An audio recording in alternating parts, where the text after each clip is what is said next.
vocês vão, né, definir. Trabalho. Definir um mercado-alvo.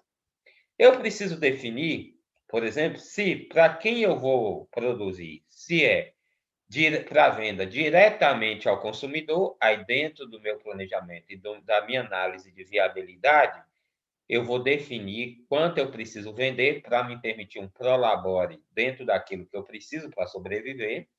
Preciso definir, então, se eu vou vender para diretamente ao consumidor, diretamente ao supermercado ou para o atravessador, tá? Então, é preciso analisar tudo isso, definir o mercado-alvo para verificar, né, para depois, na análise, né, de viabilidade, eu verificar, né, qual vai ser minha rentabilidade. E também dentro dessa informação, vou verificar, quantificar o que eu posso produzir para não ter nem super, nem subprodução. Então, é preciso fazer uma análise para incluir isso no planejamento, tá ok?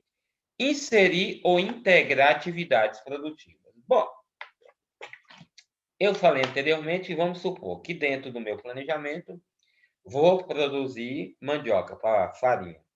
E tenho também uma área irrigada aí, produzo frutas, etc. Vou produzir milho verde, né?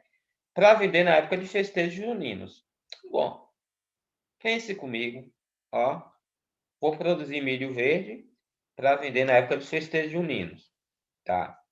E vou produzir mandioca. Bom, eu produzir uma mandioca, eu vou ter folha, que vai dar para eu fazer ração.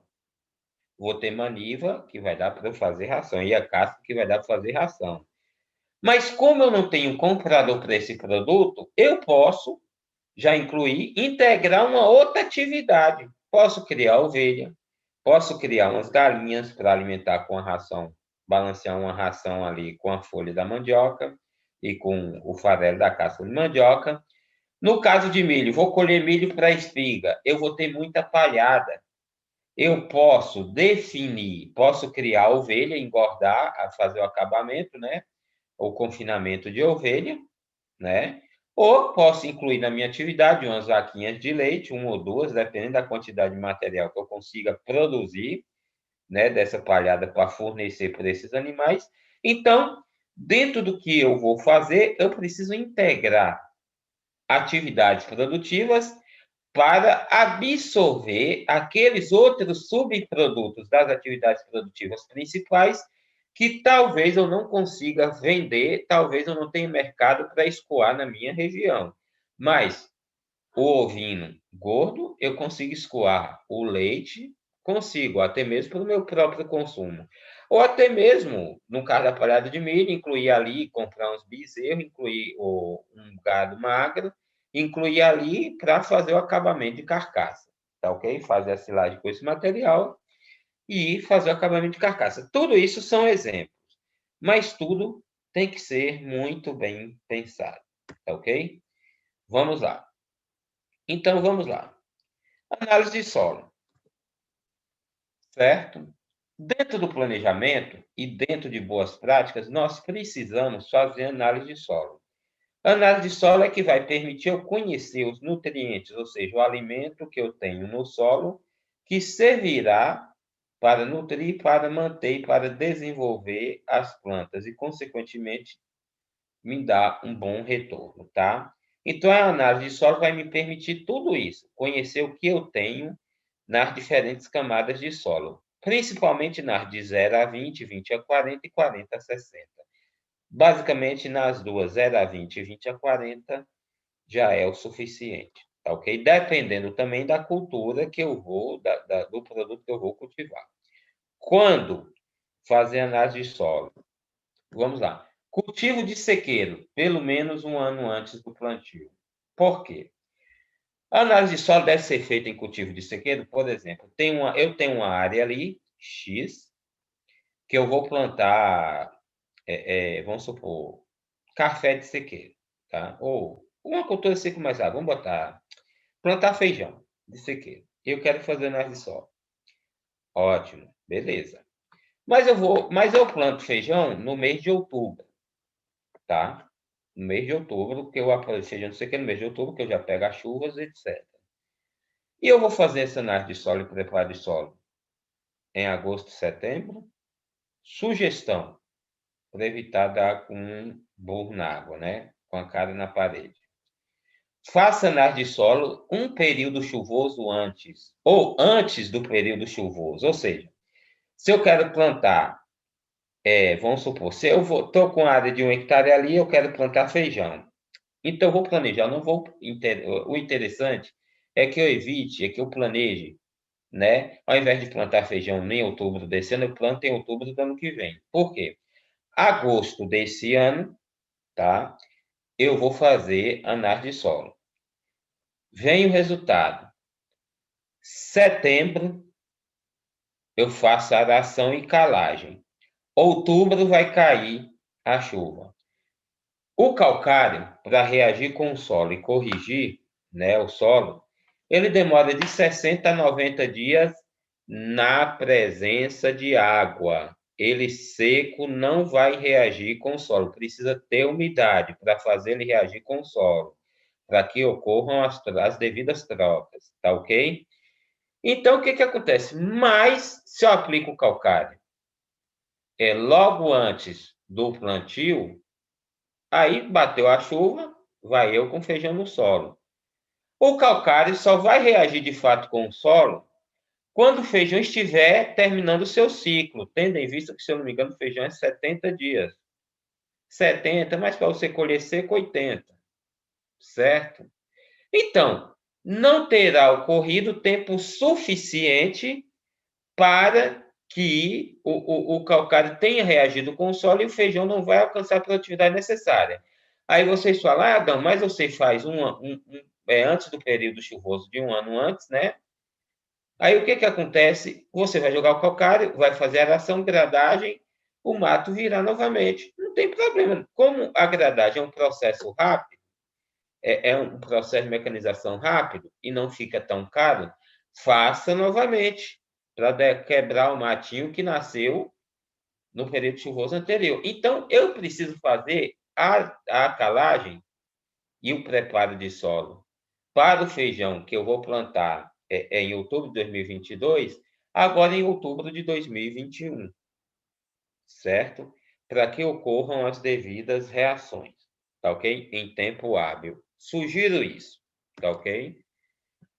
Sugiro, inclusive, até que, se eu fiz a calagem, dependendo do tamanho da área e do que eu vou cultivar, se é uma cultura de alto custo, tomate, o que for, vamos supor, melancia, tomate, o que for tomate, eu tenho uma chuva ali que dá condição, embora não é muito recomendável, né? Mas uma cultura de alto custo, o interessante é que, antes de entrar com essa cultura plantando, eu faço uma outra análise de solo após a calagem, certo? Para quê? Para verificar se os níveis dos parâmetros que eu precisava corrigir, ou seja, de cálcio, pH e o V2 que eu precisava corrigir, e a CTC, etc., que eu precisava corrigir, se esses níveis chegaram naquilo que eu desejo, que é necessário para aquela cultura que eu vou entrar, tá ok?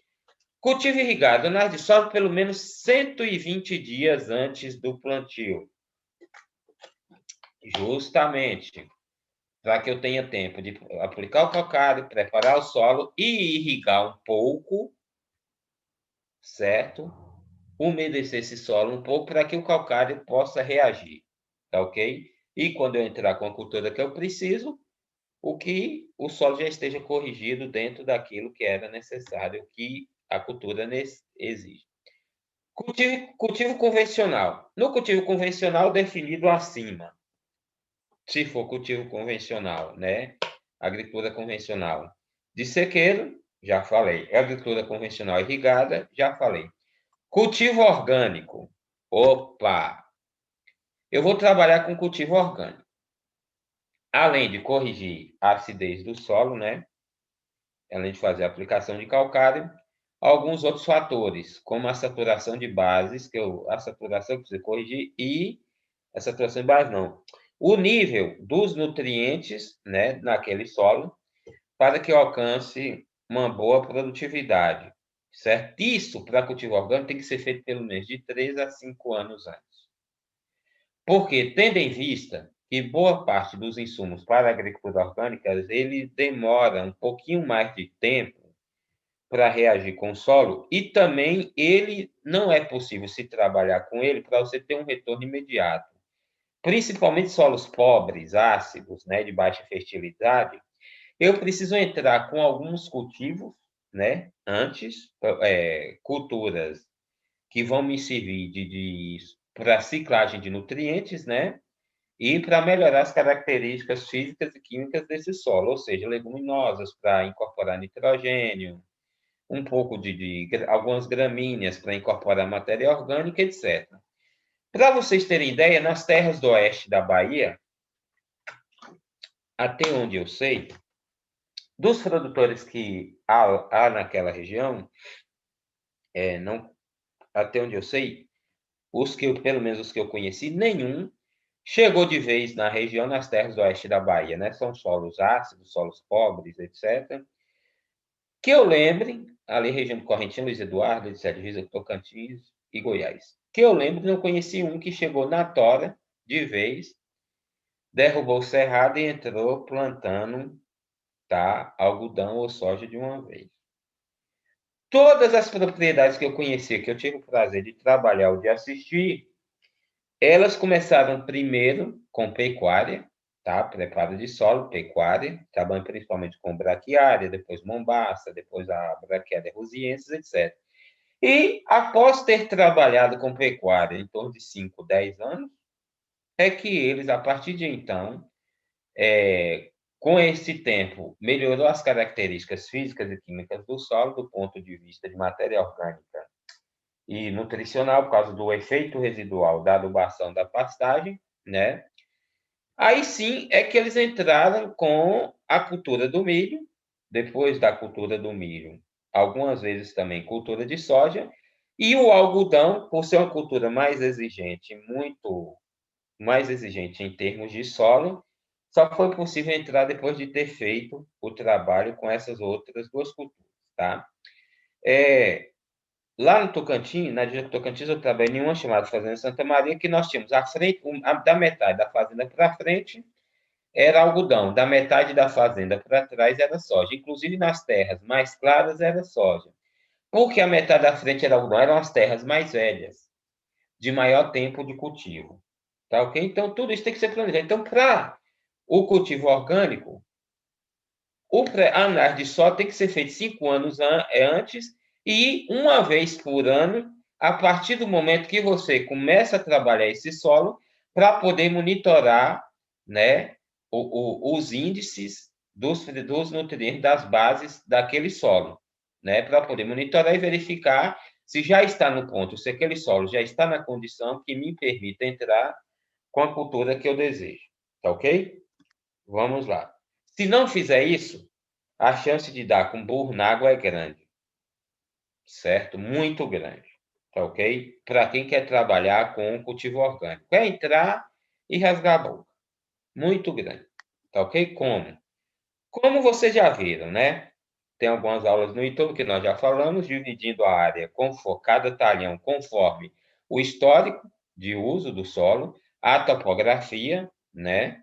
E o tipo de cultivo que essa área era explorada ao longo dos anos, tá ok? Dividir em talhões e cada uma coletar a sua devida amostra e mandar para o laboratório. E a camada de coleta, né?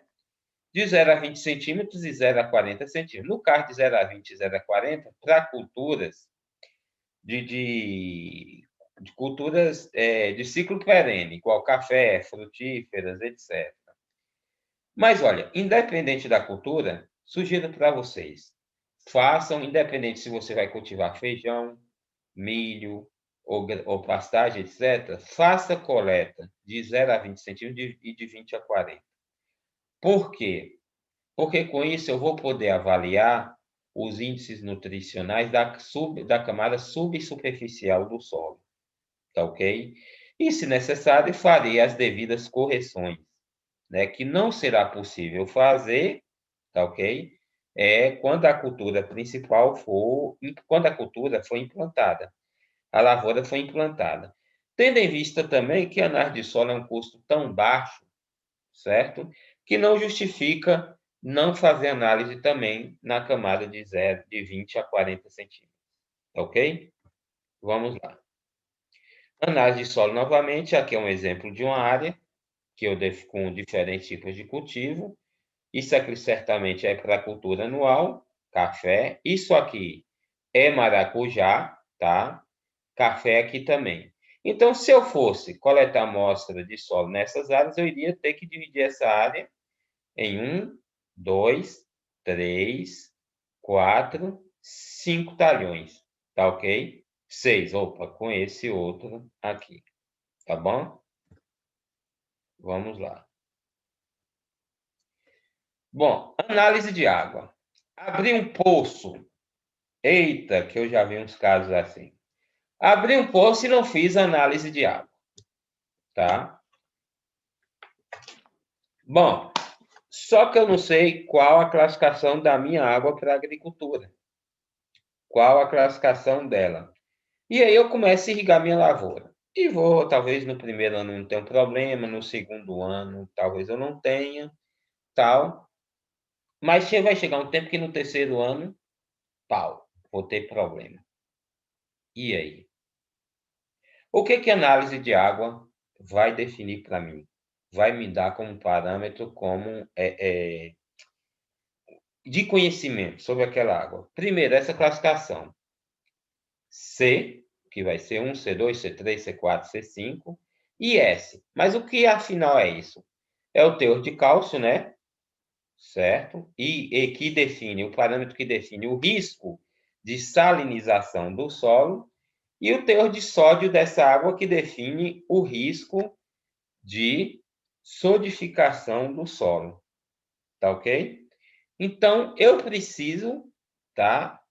Eu preciso dessa análise para verificar quais os riscos que aquela água do poço vai fornecer para aquela cultura que eu desejo implantar e quais os riscos que vai oferecer para o meu solo, para o solo da minha propriedade.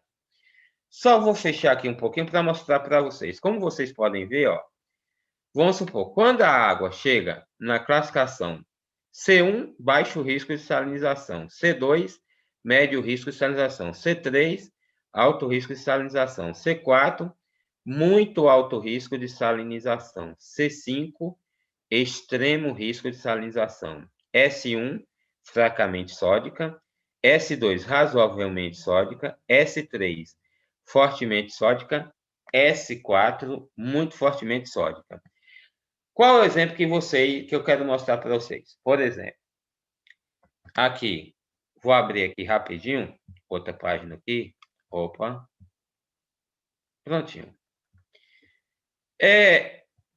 Um tempo atrás, eu fui chamado para resolver um problema na ABB de Brumar. Até a distância é uma adaptação das atividades de assistência técnica e extensão rural do Bahia Produtiva. Projeto do Governo do Estado da Bahia por meio da Secretaria de Desenvolvimento Rural do Estado da Bahia, executado pela CA, Companhia de Desenvolvimento e Ação Regional, com recursos provenientes de acordo de empréstimo com o Banco Mundial.